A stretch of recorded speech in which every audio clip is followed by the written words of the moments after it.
Hello दोस्तों, आप सभी को प्रभु यीशु मसीह के नाम में जय मसीह के परमेश्वर के नाम की स्तुति और महिमा हो।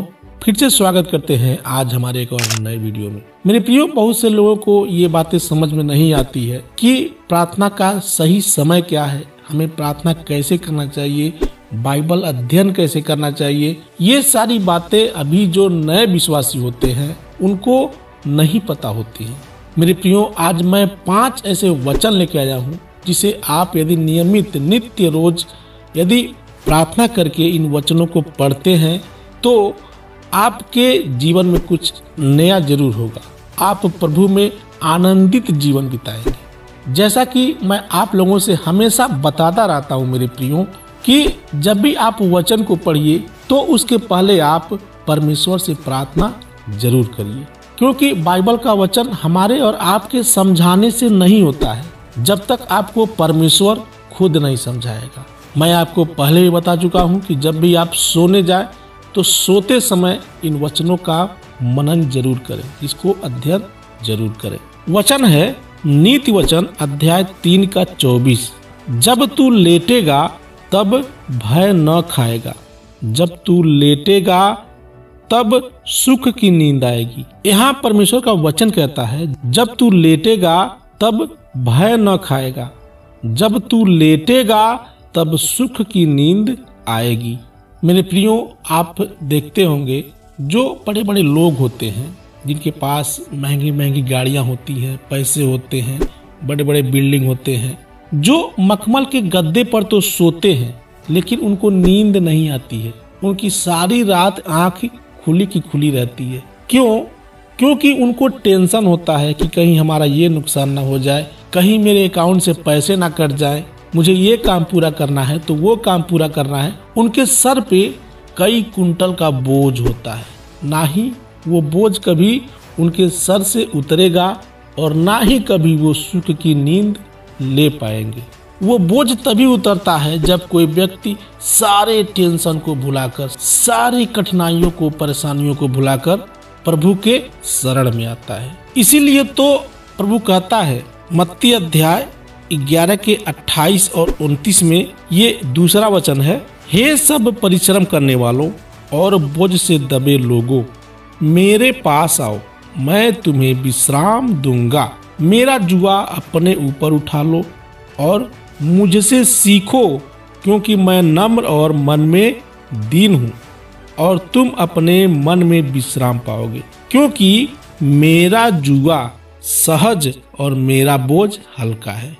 प्रभु क्या कहता है कि हे सब परिश्रम करने वालों और बोझ से दबे लोगों, मेरे पास आओ। आप देखते होंगे कि एक अध्यापक को पढ़ाने का टेंशन होता है, एक बिजनेसमैन को अपने बिजनेस का टेंशन होता है, एक मजदूर को अपनी मजदूरी का टेंशन होता है कि अगर मैं दिन भर काम नहीं करूंगा तो शाम को मेरे बच्चों को भूखे सोना पड़ेगा। तो कहने का मतलब ये है कि यहाँ परमेश्वर का वचन कहता है कि हे सब परिश्रम करने वालों और बोझ से दबे लोगों, मेरे पास आओ। तुम लोग अपना सारा टेंशन, सारा परेशानी जहाँ है वहीं छोड़ दो। तुम लोग मुझ पर विश्वास करो। जैसे मैं इस दुनिया में सबको भोजन देता हूँ, इस दुनिया में सब कुछ परमेश्वर ने ही तो बनाया है और सबको भोजन की आवश्यकता है। जो जिसको जरूरत होता है वो सब परमेश्वर ही तो पूरी करता है। तो वही परमेश्वर कहता है कि तुम लोग अपना सारा टेंशन वहीं के वहीं छोड़ दो और मेरे पास आओ, मैं तुम्हें सब कुछ दूंगा, तुम्हारी जरूरतों को मैं पूरी करूंगा। ऐसा कौन कहता है?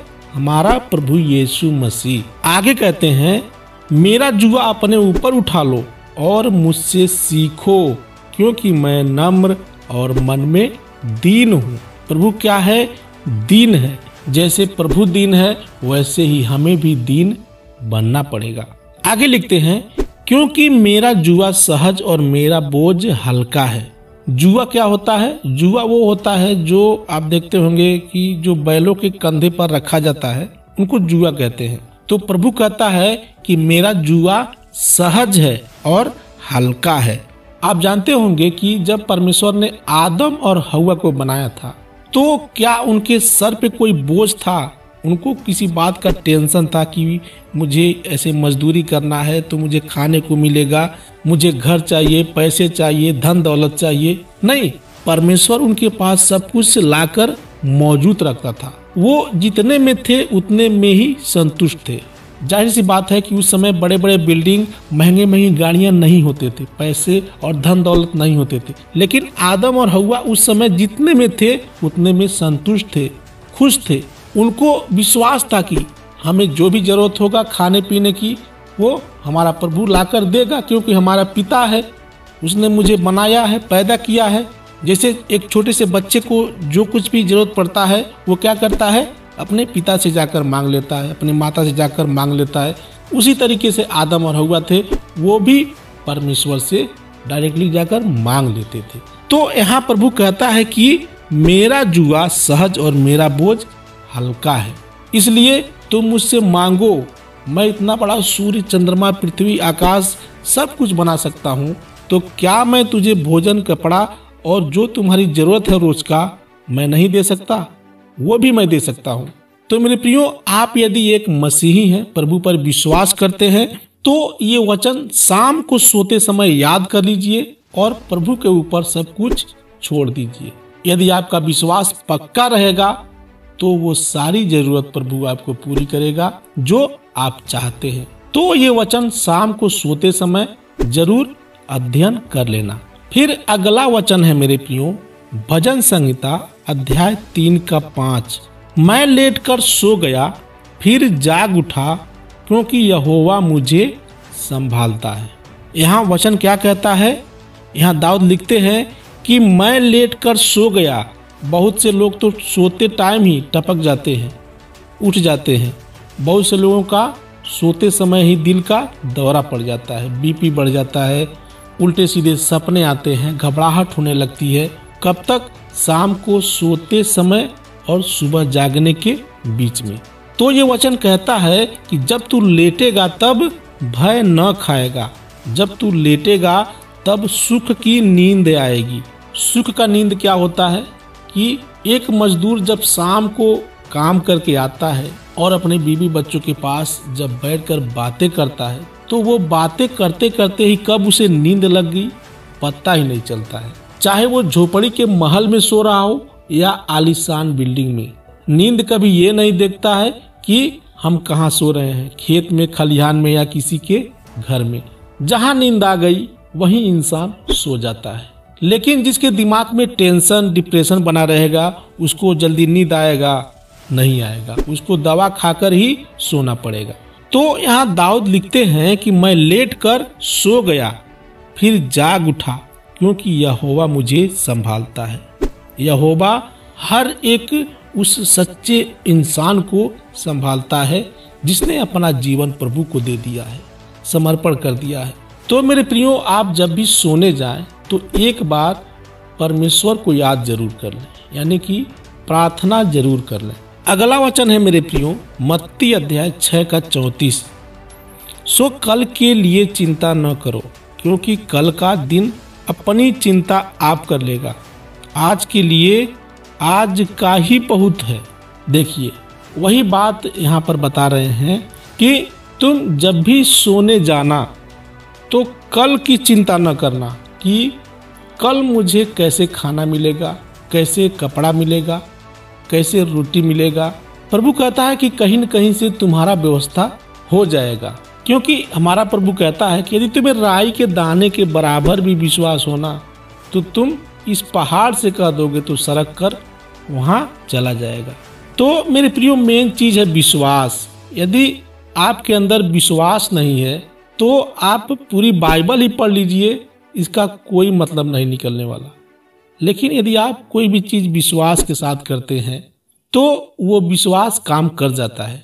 अब विश्वास कैसे होगा? जब बाइबल को, यानी परमेश्वर का वचन जो है, इसको आप अध्ययन करेंगे, पढ़ेंगे, मनन करेंगे, तब कहीं आपका विश्वास गहरा होगा और आप परमेश्वर के वचन में आगे बढ़ पाएंगे। वचन कहता है, सो कल के लिए चिंता न करो, क्योंकि कल का दिन अपनी चिंता आप कर लेगा। प्रभु कहता है कि तुम मुझ पर विश्वास करके तो देखो, लेकिन तुम लोग मुझ पर विश्वास करते ही नहीं हो।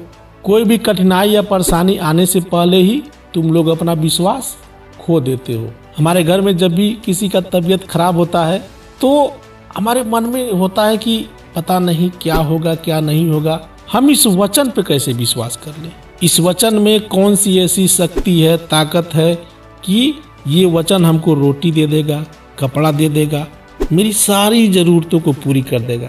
ऐसा हमारे अंदर संदेह उत्पन्न होने लगता है। लेकिन हमारा प्रभु कहता है कि सब कुछ इस वचन से ही तो हुआ है। ये वचन जो इतनी बड़ी ब्रह्मांड को बना सकता है, तो क्या तुम्हारी जरूरतों को पूरी नहीं कर सकता है? जरूर कर सकता है। इसीलिए यहाँ वचन कहता है कि सो कल के लिए चिंता न करो, क्योंकि कल का दिन अपनी चिंता आप कर लेगा। आज के लिए आज ही का दुख बहुत है। तो मेरे प्रियो, ये भी वचन बहुत मायने रखता है कि जब भी आप शाम को सोने जाते हैं तो इस वचन को अध्ययन जरूर करें। अगला वचन है भजन संहिता अध्याय 4 का 8। यहाँ दाऊद कहते हैं कि मैं शांति से लेट जाऊंगा और सो जाऊंगा, क्योंकि हे यहोवा केवल तू ही मुझको एकांत में निश्चिंत रहने देता है। यानी जब मैं कभी अकेला होता हूँ तो मेरे साथ कोई नहीं रहता है, केवल तू रहता है और तेरा वचन रहता है। तो यहाँ दाऊद के कहने का मतलब ये है, दाऊद परमेश्वर से प्रार्थना कर रहे हैं कि हे प्रभु, यदि तू मेरे साथ है तो मैं एकदम निश्चिंत हूँ। अब दाऊद क्या थे? दाऊद एक राजा थे और उनको पूरी राज चलानी थी। अब जाहिर सी बात है कि एक राजा को एक छोटी सी सुई से लेकर बड़े बड़े बिल्डिंग तक का टेंशन होता है। लेकिन यहाँ दाऊद लिखते हैं कि मैं एकदम निश्चिंत हूँ। क्यों? क्योंकि तू मेरे साथ है ना, इसलिए। अब मेरे प्रियो, अगला वचन है और लास्ट वचन है यशायाह अध्याय 40 का 31। परंतु जो यहोवा की बाट जोते हैं वे नया बल प्राप्त करते जाएंगे, वे उकाबों के समान उड़ेंगे, वे दौड़ेंगे और भ्रमित न होंगे, चलेंगे और थकित न होंगे। मेरे प्रियो, हम जब परमेश्वर के पास आते हैं, जब हमारा उद्धार होता है, तो हमारे अंदर क्या होता है? एक नया एनर्जी होता है, नई ताकत होता है, एक उमंग होता है कि हमने एक ऐसे परमेश्वर को पा लिया है जिसके बारे में हम कभी कल्पना भी नहीं किए थे। हर एक मसीही जब सांसारिक जीवन से प्रभु यीशु मसीह के पास आता है तो सबके जीवन में ऐसा होता है। यहाँ प्रभु का वचन कहता है, परंतु जो यहोवा की बाट जो होते हैं वे नया बल प्राप्त करते जाएंगे, वे उकाबों के समान उड़ेंगे, वे दौड़ेंगे और भ्रमित न होंगे।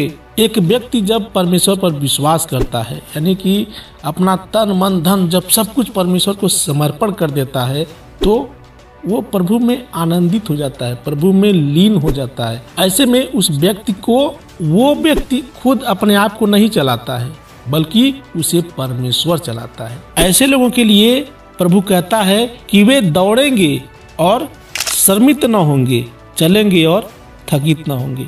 आप जब बाइबल पढ़ते होंगे तो देखते होंगे कि प्रभु यीशु के जो प्रेरित थे, यानी कि पौलुस, पतरस, यूहन्ना, यानी कि जो भी उनके शिष्य थे, उनको क्या था? एक नया जोश था, उमंग था। ऐसे लोगों के लिए ये वचन कहता है कि वे उकाबों के समान उड़ेंगे, वे दौड़ेंगे और शर्मित न होंगे, चलेंगे और थकित न होंगे। प्रभु यीशु मसीह के शिष्य जो थे, उनके ऊपर ऐसी दीवानगी का भूत सवार था कि वे लोग हंसते हंसते प्रभु को अपना जान कुर्बान कर दिया। कोई क्रूस पर उल्टा लटकाया गया तो किसी को पत्थर से मार मार के उसका हत्या कर दिए सब। यूहन्ना को तो तेल की कड़ाही में ही डालकर फ्राई कर दिए सब। इतनी दर्दनाक सजा आज के समय में कौन सहने वाला है? प्रभु यीशु के शिष्य चाहते तो यीशु को छोड़कर भाग जाते, लेकिन क्यों नहीं भागे सब? क्योंकि यीशु में सच्चाई था। इसीलिए तो उन लोगों ने हंसते हंसते अपना जान दे दिया। क्यों? क्योंकि हमारे और आपके लिए एक चिन्ह छोड़ गए कि उन्हें देखकर हम भी उस रास्ते पर चले, जैसा कि प्रभु यीशु के शिष्य पौलुस, पतरस और यूहन्ना किया करते थे। हमें परमेश्वर से प्रार्थना करनी चाहिए कि परमेश्वर हमें भी ऐसा जोश दे, ऐसा उमंग दे और ऐसी ताकत दे, ताकि हम भी हंसते हंसते तेरे लिए कुर्बान हो जाए। तो मेरे प्रियो, ये थे आज के 5 वचन जो कि मैं समझ सकता हूँ कि आप लोगों को समझ में आया होगा। उसके पहले मैं आप लोगों से रिक्वेस्ट करूंगा, निवेदन करूंगा, इस मैसेज को अपने उन मसीह भाई बहनों तक पहुंचाइए जो नहीं जानते हैं। परमेश्वर का सुसमाचार आगे बढ़ाइए और परमेश्वर में खुश रहिए, आनंदित रहिए। सोने से पहले आप इन 5 वचनों को जरूर अध्ययन करें। प्रभु आपकी मदद करेगा हर कठिनाई से निकालने में।